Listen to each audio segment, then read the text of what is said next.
திருமண்டலம் திருவசனம் 5:10/2025 இறை மக்களும் ஆசாரியர்களே, நீங்களோ உங்களை அந்தகாரத்தினின்று தம்முடைய ஆச்சரியமான ஒளியினிடத்திற்கு வரவழைத்தவருடைய புண்ணியங்களை அறிவிக்கும்படிக்கு தெரிந்து கொள்ளப்பட்ட சந்ததியாயும் ராஜரீகமான ஆசாரிய கூட்டமாயும் பரிசுத்த ஜாதியாயும் அவருக்கு சொந்தமான ஜனமாயும் இருக்கிறீர்கள். 1 பேதுரு 2:9. 10 கட்டளைகள். என்னையன்றி உனக்கு வேறே தேவர்கள் உண்டாயிருக்க வேண்டாம். யாதொரு விக்கிரத்தையாகிலும் நீ உனக்கு உண்டாக்க வேண்டாம். கர்த்தருடைய நாமத்தை வீணிலே வழங்காதிருப்பாயாக. ஓய்வு நாளை பரிசுத்தமாய் ஆசரிக்க நினைப்பாயாக.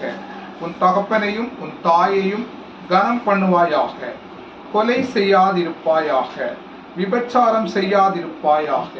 களவு செய்யாதிருப்பாயாக. பிறனுக்கு விரோதமாய் பொய் சாட்சி சொல்லாதிருப்பாயாக.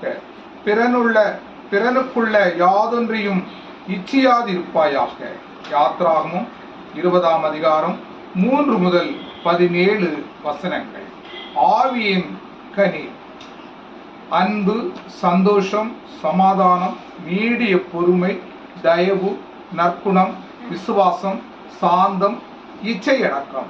கலாத்தியர் 5:22-23 வசனங்கள். கர்த்தர் உங்கள் யாவரையும் ஆசீர்வதிப்பாராக. ஆமென்.